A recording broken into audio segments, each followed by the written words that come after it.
আজ সকালে ভিডিও করেছিলাম, খুব বৃষ্টি হচ্ছিল, সেটার ভিডিও, কিন্তু সেটা আমি ইউটিউবে দিতে পারছিলাম না।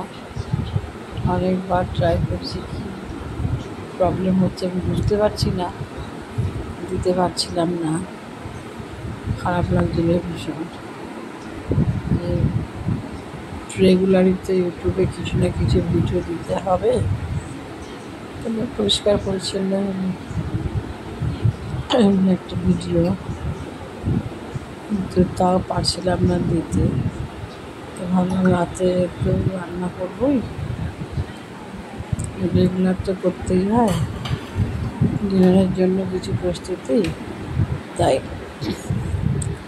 সয়াবিন রান্না করলাম আর ডিমের অমলেট করলাম, দুজনে এতেই হয়ে যাবে। আবার সকালে কিছু না কিছু রান্না তো থাকেই, সেটাও রেডি করে রাখতে হয়। তা এই ভেবে ভিডিও করলাম, রাতে আবার সকালে ওই বৃষ্টির ভিডিও, সেটা ইউটিউবে দিতে না পেরে শেষে ফেসবুকে দিলাম।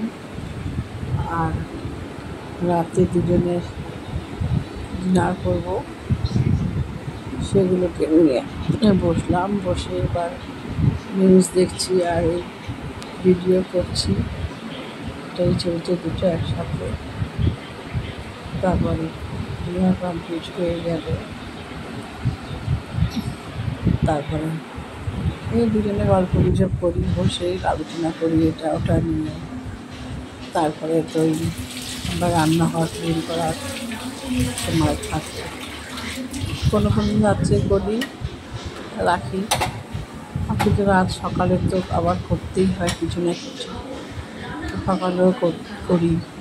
আমি দিদিকে একদমই সময় পাই না সকালে, সে আমাদের দিদি আসে, ওনাকে বলি, একদিন উনি করে দেয় বললে। তা আমি এখন করলাম, এবং সকালেও কিছু রান্না করতে হবে, তখন আবার ক্লিন করে নেব। এইভাবেই চলছে। ব্লগটা করলাম, কেমন লাগবে জানি না, আশা করি ভালোই লাগবে। ছোট্ট একটা, সবাই সুস্থ থাকবেন, ভালো থাকবেন। আশা করি আমার ব্লগটাকে সাবস্ক্রাইব করবেন আমাকে এগিয়ে নিয়ে যাওয়ার জন্য। কিন্তু তবুও তো ভুলভ্রান্তি হয়ে যাচ্ছে, ঠিক করতে পারছি না। আমি তো এখন ইয়াং না, সবটাই সবসময় ধরে সঠিকভাবে করবো। আমি নিজে চেষ্টা করছি, স্পিডে একজন দেখিয়ে দিচ্ছে কতটুকু সময়, আর সময়ও তো পাওয়া যায় না। ও দেখিয়ে দেয়, এটা করে, এটা করে।